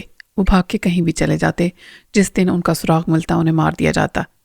یہ غیرت کے نام پر قتل بھائی یا چچا بھی کر سکتا تھا، اور پیر صاحب اپنے مرید کو اجازت دیتے تو یہ کار ثواب وہ بھی کر گزرتا۔ وہ لڑکا جو مراد کا دوست تھا اور اس رات بچ نکلا تھا، اس مرنے والے لڑکے نے روزینہ کا نام بھی لیا تھا۔ نام تو نہیں لیا، لیکن پیر صاحب کی بیٹی کا حوالہ دیا ہے۔ ظاہر ہے ان کی صرف ایک بیٹی ہے، وہ روزینہ ہے۔ اب تو روزینہ کا نام آ گیا ہے قتل عمد کے مقدمے میں۔ اب پیر صاحب کیا کریں گے؟ وہ جھٹلائیں گے، کہیں گے کہ یہ انہیں بدنام کرنے کی سازش ہے، ممکن ہے تفتیش میں رکاوٹ ڈالیں۔ مراد کے ساتھ مرنے والے اس کے دوست تھے تو ان کی تلاش بھی ہوگی۔ کسی کی لاش نہ ملے پھر بھی 2 قتل تو ہوئے، مراد کا اور اس بیان دے کر مرنے والے کا۔ پیر صاحب کی بے عزتی اور بدنامی بہت ہوگی۔ اس وقت پیر صاحب اس معاملے میں بھائی سے مدد لینے آئے ہوں گے، میں نے خیال ظاہر کیا۔ وہ کچھ دیر چپ رہا۔ مجھے ایک اور سازش کا پتہ چلا ہے، شاید ثابت کیا جائے کہ روزینہ اس روز باپ کے گھر پر ہی نہیں تھی۔ پھر کہاں تھی؟ یہاں میرے ساتھ۔ گزشتہ تاریخ کا کوئی نکاح نامہ بنا لیا جائے گا جس سے ثابت ہو کہ روزینہ کی شادی تو بہت پہلے مجھ سے ہو چکی تھی اور وہ رخصت ہو کے یہاں آ گئی تھی۔ یہ ساری کہانی جھوٹی ہے اور انہیں بدنام کرنے کی ایک مکروہ سازش۔ کسی نے دروازے پر آہستہ سے نوک کیا۔ ایک خادمہ نے چودھری صاحب کا پیغام دیا۔ بڑے چودھری صاحب نے آپ کو بلایا ہے اور آپ کو بھی۔ اس نے میری طرف دیکھا۔ انور اٹھ کھڑا ہوا۔ اگر انہوں نے مجھ سے نکاح نامے پر دستخط کرائے تو گواہی تیری ہوگی۔ انور، کیا تو دستخط کرے گا؟ میں نے کہا۔ وہ بے بسی سے میری طرف دیکھتا رہا۔ خاموشی سے سب سننے والی ریشم کی آنکھیں امید اور مایوسی کے مخالف جذبوں کی عکاسی کر رہی تھیں۔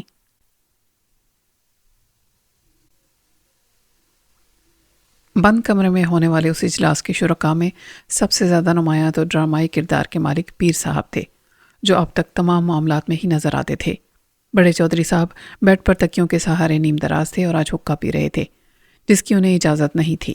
آج دل کے روگ سے بڑا خطرہ ان کے خاندانی وقار کے لیے پیدا ہو گیا تھا، چنانچہ وہ ٹینشن میں تھے۔ اصل مجرم، میں پیر صاحب کو مجرم ہی کہوں گا۔ ایک جھوٹی رونت اور منافقت آمیز روحانی تکبر میں مبتلا تھے۔ ان دونوں بڑوں کی نظر کے ساتھ شاہینہ کی نظر بھی مجھ پر جم گئی تھی۔ ہر نظر کا اپنا پیغام تھا۔ پیر صاحب کی نظر مجھے یوں دیکھ رہی تھی جیسے جیلر کی نگاہ کسی مفرور قیدی کو دیکھتی ہے۔ پیغام واضح تھا کہ تم وہی کرو گے جو ہم نے کہا تھا، ورنہ جو تمہارے ساتھ ایک بار ہوا پھر ہو سکتا ہے۔ بڑے چودھری اور ان کی بیوی چودھرائن کی نظریں ایسی تھیں کہ تم نے غیر ہونے کے باوجود ہمارے خاندانی مسئلوں کو بڑی نیک نیتی اور ذہانت سے سلجھایا تھا۔ آج بھی تم انکار نہیں کر سکتے۔ انور کی نظر میں بے بسی اور مظلومیت تھی کہ خاندانی وقار اور محبت کی اس رسہ کشی میں مجھے ٹوٹنے سے تم ہی بچا سکتے ہو۔ شاہینہ کی نظر کا پیغام سب سے الگ تھا۔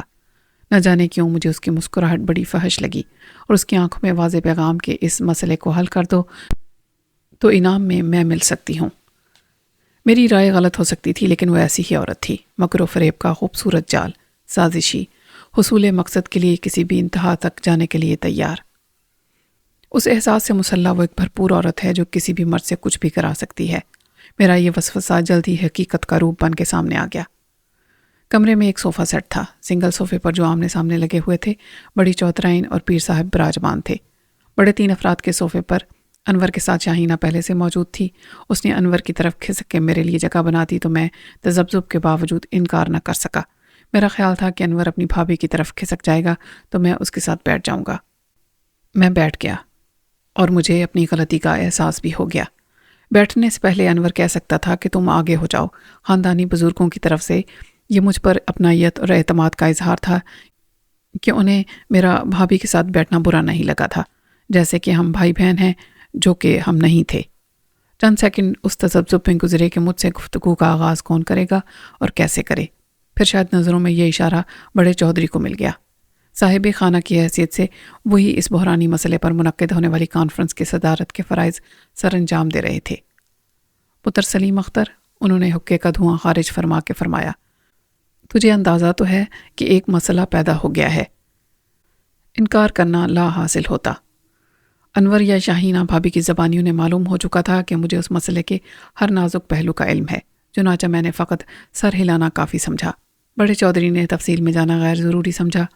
سجن دشمن تو سب کے ہوتے ہیں، اب خیر سے 2 پتر ہیں میرے، اور بھائی جی کو اللہ نے 2 بیٹیاں دی تھیں، ایک یہ تیرے ساتھ بیٹھی ہے شاہینہ۔ ہمارا انور اعلیٰ تعلیم کے لیے ولایت چلا گیا تھا، ورنہ دوسری سے اس کا بیاہ ہو جاتا۔ یہ ہماری آپس کی بات تھی، دیر سویر سے کوئی فرق نہیں پڑتا، لیکن کچھ لوگوں نے غلط سمجھا اور فرض کر لیا کہ انور کو خدا نخواستہ رشتہ قبول نہیں۔ ایک بندہ پیغام لے کر پہنچ گیا بھائی جی کے گھر اپنے بیٹے کے لیے۔ وہ میرا سالہ تھا، شاہینہ کا ماموں، اور کوئی ایسی ہمت تو کر نہیں سکتا تھا، پیر صاحب نے بڑے پر نفرت لہجے میں کہا۔ بڑے چودھری نے حقے کا کش لینے کے بعد پھر بات کی۔ بھائی جی نے غلط فہمی سمجھ کے برا نہیں مانا اور کہا کہ میری تیسری بیٹی تو کوئی نہیں، تم یہ جانتے ہو، جو بیٹی ہے گھر میں ہے تو اس نے جانا ہے چودھری اصغر کے گھر۔ اس نے بڑی غلط اور نامناسب بات کی، یہ کہا کہ زبانی بات کرنے سے کچھ نہیں ہوتا، آپ پرانی بات کو چھوڑو اور میرے بیٹے مراد کا رشتہ طے کرو۔ اب یہ کتنی نامناسب اور بے عزتی والی بات تھی، ہم زبان دے کر پھر جاتے، ایسا تو سوچا بھی نہیں جا سکتا، اور کوئی ایسی بات کرتا تو بے عزت ہو کے جاتا، مگر میں نے کچھ رشتے کا لحاظ رکھا، مگر انکار کو اس نے بے عزتی سمجھ لیا اور خامخواہ دشمنی پر اتر آیا۔ کم ظرف بندہ تھا، زمینداری کا خاندانی کام چھوڑ کر نو دولتیوں کی طرح دوسرے کاموں میں پڑ گیا۔ 4 پیسے آ گئے تو خود کو صنعت کار اور بلڈر کہنے لگا۔ پیر صاحب نے درمیان میں بات کی تو ان کے لہجے میں نفرت کا آتش فشاں دہک رہا تھا۔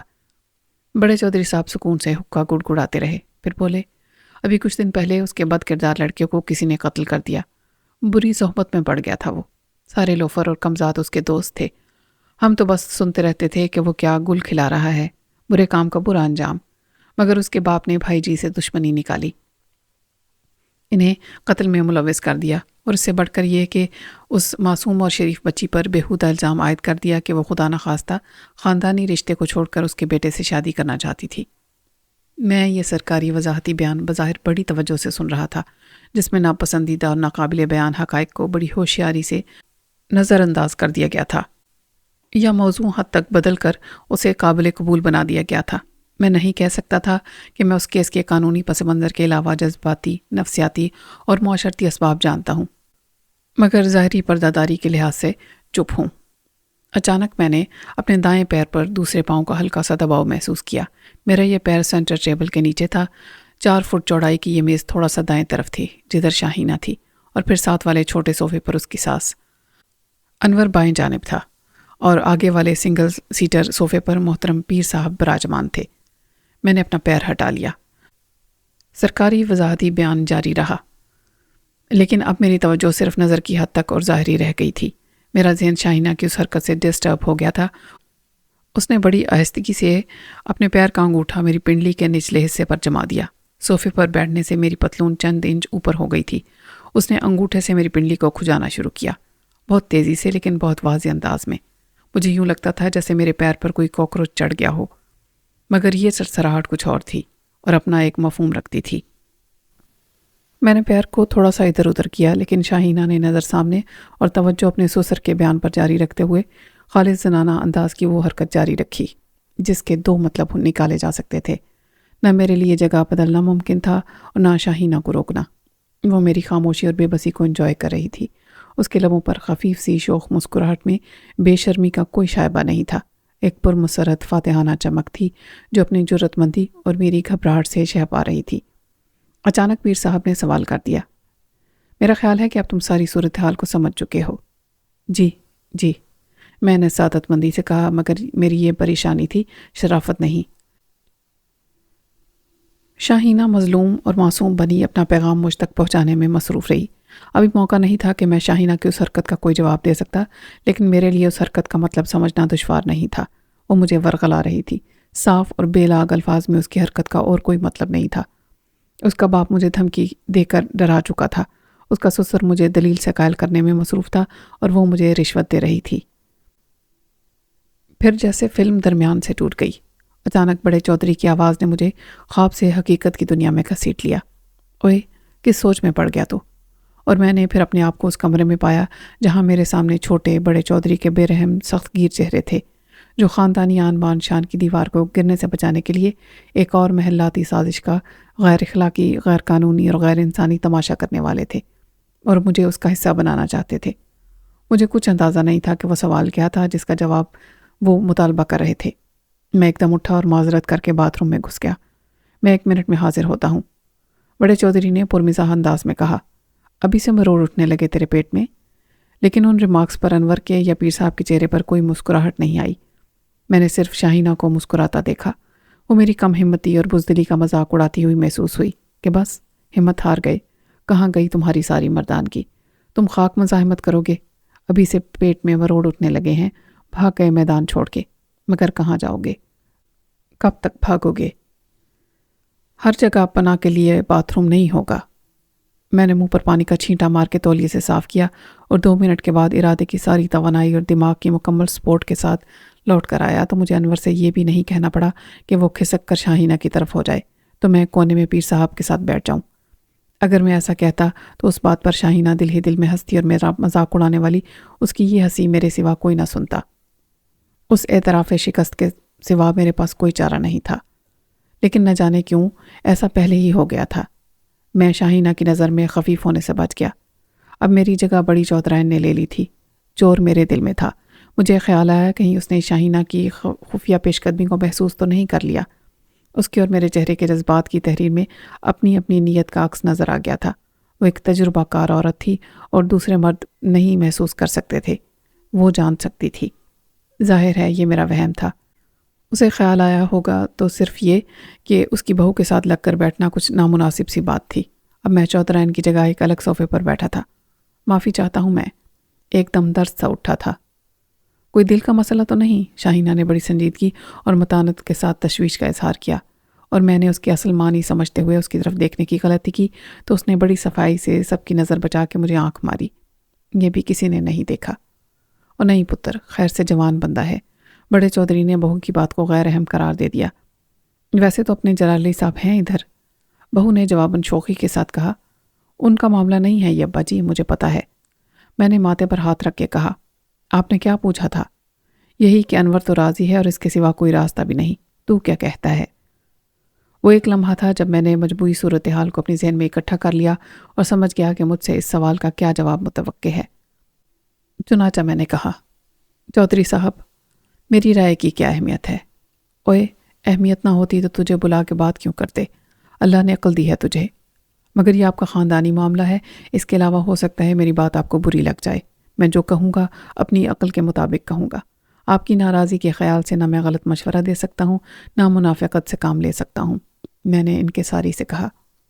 تو بول، کیا انور کا فیصلہ غلط ہے؟ اس کی جگہ تو ہوتا تو کیا انکار کر سکتا تھا؟ بڑے چودھری نے کہا۔ میں نے انور کی طرف دیکھا۔ اس کے چہرے پر کوئی تاثر نہیں تھا، لیکن وہ مجھ سے نظر نہیں ملا رہا تھا۔ کسی اور کے فیصلے پر میں کیا تبصرہ کروں؟ ظاہر ہے انور نے جو کیا سوچ سمجھ کے کیا۔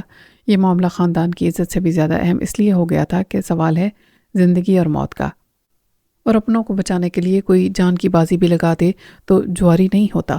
جواری نفع نقصان دیکھتا ہے۔ یہاں صرف ہار جیت ہے، اور ہار میں بھی جیت ہے۔ میں نے بہت گول مول بات کی تھی، لیکن میری سوچ نے بڑے چودھری صاحب اور پیر صاحب دونوں کو متاثر کیا۔ یہ ہوتی ہے بھائی جی پڑھے لکھے بندے کی بات۔ اور ویسے بھی بندہ تقدیر کے فیصلے کو کیسے بدل سکتا ہے؟ جوڑے تو اوپر آسمانوں پر بن جاتے ہیں۔ چھوٹی نے بھی ہمارے ہی گھر آنا تھا۔ شاہینہ کی نظر مجھ پر جم گئی۔ یہ بات تم ریشم کو سمجھاؤ، میں نے دفاعی لہجے میں کہا۔ میں کیوں؟ فیصلہ انور کا ہے، وہ خود ریشم کو بتائے۔ مگر یہ کام تمہیں کرنا ہوگا، شاہینہ بولی۔ جیسے انور تمہاری مانتا ہے، ریشم بھی مانتی آئی ہے۔ یہ تاثر بالکل غلط ہے میرے بارے میں۔ میں کیا ہوں؟ نہ کسی کا بڑا بھائی، نہ باپ، نہ پیر و مرشد۔ یہ دونوں عاقل بالغ اور اپنی مرضی کے مالک ہیں، اپنے فیصلے خود کرتے ہیں۔ میں نے احتجاج کیا۔ میں کچھ نہیں کر سکتا۔ میرا مطلب بہت واضح اور صاف تھا کہ انور نے اپنے باپ کی نہیں سنی تھی۔ روزینہ نے باپ کے فیصلے کے خلاف بغاوت کی تھی۔ کیا بڑے چودھری صاحب اور پیر و مرشد کا اثر و رسوخ کام آیا تھا؟ آج مجھ سے کیوں توقع کی جا رہی ہے کہ میں کسی کو دلیل سے قائل کر سکتا ہوں؟ جذبات کا منہ زور سیلاب جوانی میں ہر دلیل کی دیوار کو بہا کر لے جاتا ہے۔ پیر صاحب نے جلالی نظروں سے میری طرف دیکھا۔ ہم نے تمہیں صاف الفاظ میں سمجھا دیا تھا کہ تمہیں کیا کرنا ہے۔ میں نے ان کے لہجے میں نمایاں دھمکی کو ان کی آنکھوں میں بھی پڑھ لیا تھا۔ پیر صاحب، وہ سبق میں کیسے بھول سکتا ہوں؟ یہی تمہارے اور ریشم کے حق میں بہتر ہوگا کہ باعزت طور پر خود کو ہمارے معاملات سے الگ کر لو۔ اچانک کمترائیت کا انداز بدل گیا تھا۔ اور یہی بات تمہیں ریشم کو سمجھانا ہوگی۔ میں نے نفی میں سر ہلایا۔ میں صرف اپنے معاملات کا ذمہ دار ہوں۔ میں اجنبی تھا اور آج بھی ہوں۔ انور کی وجہ سے مجھے یہاں اپنائیت ملی تھی اور اس نے ہی مجھے روکے رکھا تھا، اور اب اگر آپ کی اور اس کی سب کی یہی مرضی ہے تو میں یہاں زبردستی نہیں رک سکتا، لیکن زبردستی میں ریشم کو اپنے ساتھ بھی نہیں لے جا سکتا، نہ وہ میرے ساتھ آئی تھی۔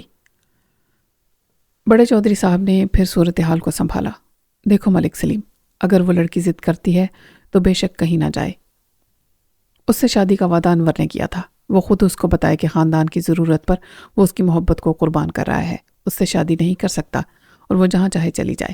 وہ میرے ساتھ جانا چاہے گی تو میں انکار نہیں کروں گا، میں نے سپاٹ لہجے میں کہا۔ اچانک انور نے سر اٹھایا۔ ابا جی، آپ لوگ کیوں غلط بات کر رہے ہیں؟ اگر میں روزینہ سے شادی کر رہا ہوں تو اس کا یہ مطلب کیسے ہو گیا کہ ریشم سے نہیں کروں گا؟ پیر صاحب نے صورتحال خراب ہوتے دیکھی تو پینترا بدل کے دخل اندازی کی۔ ہم نے ایک آسان حل تجویز کیا تھا۔ وہ لڑکی ریشم اس نوجوان ملک سلیم اختر کے ساتھ فرار ہو رہی تھی جب گرفتار ہوئی۔ اس کا مطلب ہے وہ اسے پسند کرتی تھی۔ آسانی اس لیے تھی کہ انور کسی مجبوری کی وجہ سے اپنے عہد پر قائم نہیں رہ سکتا تو وہ اپنی زندگی اس کے ساتھ گزار سکتی ہے۔ یہ دونوں یہاں بھی رہ سکتے ہیں۔ میں نے ان کی بات کاٹ دی۔ معاف کیجئے پیر صاحب، ریشم کے لیے میرے جذبات وہی ہیں جو ہر بھائی کے اپنی بہن کے لیے ہوتے ہیں، اور خود ریشم بھی ایسا ہی سمجھتی ہے۔ انور نے برہمی سے کہا، کیوں معاملات کو الجھانے پر تلے ہوئے ہیں آپ سب لوگ؟ وہ بات کریں جس پر سب نے اتفاق کیا تھا۔ ہم یہاں معاملات کو سلجھانے کے لیے بیٹھے تھے، مزید الجھانے کے لیے نہیں۔ خاندان کی عزت داؤ پر لگ گئی تھی، اس لیے میں نے کہا تھا کہ میں پہلے روزینہ سے شادی کر سکتا ہوں، اور میری مجبوری کو سمجھ لیا گیا تھا۔ ریشم نے بھی سمجھ لیا تھا۔ آرام سے پتر انور، آرام سے، یہ وقت آپس میں اختلاف میں پڑنے کا نہیں ہے۔ پھر غلط بات کیوں کرتے ہیں پیر صاحب، جبکہ ہم سب انہی کی عزت بچانے کی کوشش کر رہے ہیں؟ دیکھ انور، یہ میرا بڑا بھائی ہے اور تیرا تایا ہے، یہ ہم سب کی عزت کا سوال ہے۔ انور نے میری طرف دیکھا۔ ملک، تو سب جانتا ہے، اور تو کیا ساری دنیا جان گئی ہے اب تو۔ میں خود کو اس خاندان سے الگ نہیں کر سکتا۔ جو ایک کا دشمن ہے وہ سب کا دشمن ہے، اور جنگ میں نہ جھوٹ سچ دیکھا جاتا ہے، نہ جائز نہ جائز۔ اس کا انتظام ہو گیا ہے کہ روزینہ کے ساتھ میرا نکاح آج سے 1 ہفتے پہلے کی تاریخ میں ہو جائے۔ یہ صرف قانونی دستاویز کی مدد سے ایک الزام کو غلط ثابت کرنے کے لیے ہے۔ جانتے بوجھتے میں انجان مر کے بولا، یعنی روزینہ صرف اس دستاویز کی حد تک تیری بیوی ہوگی؟ پیر صاحب نے لال آنکھوں سے مجھے گھورا۔ وہ یہاں آئے گی جیسے اس گھر کی بہو آتی ہے، اس کا مقام اور مرتبہ بھی وہی ہوگا۔ بڑے چودھری نے مصالحت آمیز لہجے میں کہا، بالکل ٹھیک کہا آپ نے، اور یہی بات ہم نے انور کو سمجھائی تھی کہ خاندانی بہو کا جو درجہ ہے وہ ریشم کو حاصل نہیں ہوگا۔ بے شک انور اس کے بعد شادی کر لے اس سے، 4 کی اجازت ہے شرع میں، لیکن ہمارا نام نسب چلے گا روزینہ سے، وہی مالک اور مختار ہوگی یہاں۔ اگر اب تک یہ بات ریشم کو نہیں سمجھائی گئی ہے تو اب سمجھانا ضروری ہے۔ وہ سمجھتی ہے ابا جی، انور نے ناگواری سے کہا۔ پھر الزام لگانے والوں کا مقابلہ ہم کر لیں گے۔ عدالت میں سارا کھیل ہی شہادت اور گواہی کا ہوتا ہے، ہم جانتے ہیں اس کھیل میں حریف کا مقابلہ کیسے کرنا چاہیے، بڑے چودھری نے کہا۔ ایک خادمہ نے دروازے میں نمودار ہو کے کہا، جناب عالی، مولوی صاحب آئے ہیں۔ بڑے چودھری نے حقے کو ایک طرف رکھ دیا۔ پھر وہ عجلت میں مجھ سے مخاطب ہوئے۔ ایک مولوی مل گیا ساتھ کے گاؤں کا، اس نے آخری نکاح کا اندراج 1 ہفتہ پہلے کیا تھا۔ یہاں نکاح تو روز ہوتے ہیں، رجسٹریشن کوئی نہیں کراتا نکاح نامہ لینے کے لیے۔ کسی کو باہر جانا ہو یا قانونی معاملہ ہو تو الگ بات ہے۔ شاہینہ موقع غنیمت جان کے بولی، دونوں بھائیوں کے آپس کے سمجھوتے کا بھی بتاتے ہیں ابا جی۔ میں نے کہا، وہ معلوم ہے مجھے، اکبر کو ایک بھائی کی جاگیر کا مالک تسلیم کر لیا جائے گا، انور کو دوسرے کی جائیداد مل جائے گی۔ میں پیر صاحب کے فارمولے سے پوری طرح اتفاق کرتا ہوں، اور مجھے یقین ہے کہ انور ان کا داماد ہی نہیں، ایک دن گدی نشین بھی ہوگا۔ کہ اب میں جا سکتا ہوں؟ تو کہاں جا رہا ہے ابھی سے؟ نکاح کا گواہ تو ہی ہوگا، بیٹھ جا، بڑے چودھری نے حکم دیا۔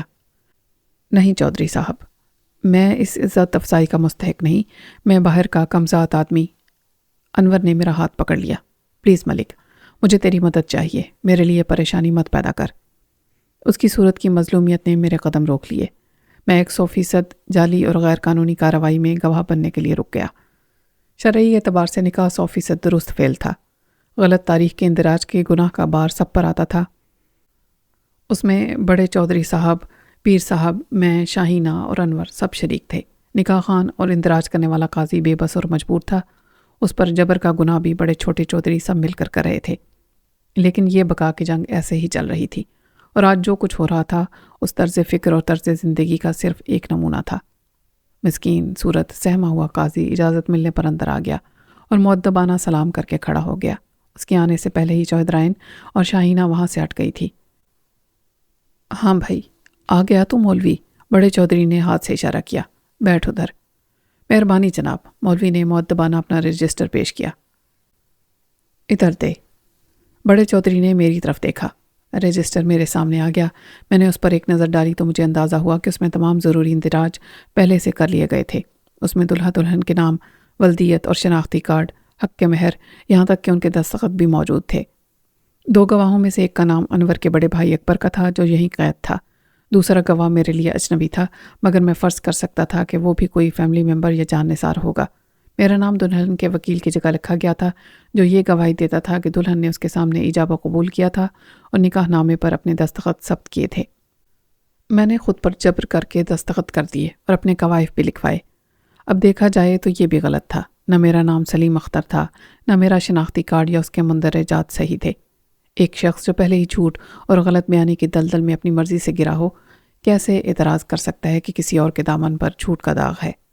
شوق مجھے اس وقت لگا جب مولوی صاحب نے بڑے چودھری سے ایک بند لفافہ وصول کر کے ان کی اور ان کے خاندان کی تینوں دنیا میں فلاح کے لیے دعا کا پورا پیکج دہرایا اور رخصتی مسافے کے لیے بادب ہو کے ہاتھ آگے بڑھایا۔ میں نے کہا، آپ جا رہے ہیں مولانا، نکاح کب بڑھائیں گے؟ ایک دم مولانا کا چہرہ حیرت اور مظلومیت کی تصویر بن گیا۔ وہ تو جناب ہو چکا۔ کب؟ میں نے برہمی سے کہا۔ بڑے چودھری کے ساتھ پیر صاحب کی صورت پر ناراضی کے آثار نمایاں ہو گئے۔ آج صبح، بڑے چودھری نے درشتی سے کہا۔ اب جاؤ ملا جی، کل تک رجسٹریشن کرا کے کاپی دے جانا۔ جی حضور والا۔ مولوی صاحب نے عجلت میں رجسٹر کو بغل میں دبایا اور نکلتے ہوئے کہا۔ میرے لیے ضبط کے سوا کوئی چارہ نہ تھا۔ مولوی صاحب کے رخصت ہوتے ہی بڑی چودھرائن اور شاہینہ بھابھی کمرے میں لوٹ آئیں۔ شاید کسی دروازے کی اوٹ سے وہ میرے دستخط کرنے کا منظر بڑی فاتحانہ دلچسپی کے ساتھ دیکھ رہی ہوں گی۔ سب سے اہم گواہی میری تھی۔ میں نے روزینہ کو دیکھا تک نہیں تھا، لیکن میں نے گواہی دے دی تھی کہ اس نے میرے سامنے انور کو قبول کیا اور میرے سامنے دستخط بھی کیے۔ شرعی حیثیت سے الگ اب یہ نکاح نامہ سب سے اہم قانونی دستاویز بھی بن گیا تھا۔ یہی دستاویز اور میری گواہی قتل کے اس کیس کو جھوٹا بناتی تھی جو پیر صاحب اور ان کی دختر نیک اختر روزینہ پر اس کے ماموں نے بنایا تھا۔ میں سچ جانتا تھا، مگر سب سے بڑا جھوٹ میں لکھ چکا تھا، اور یہ جھوٹ مجھے حلف اٹھا کے عدالت میں بھی بولنا تھا کہ جناب والا وقوع والے روز تو میری موکل روزینہ دختر پیر اظہر علی جائے واردات پر موجود ہی نہیں تھی، کیونکہ وہ 1 ہفتہ قبل نکاح کر کے اور رخصت ہو کر اپنے سسرال جا چکی تھی اور وہیں موجود تھی۔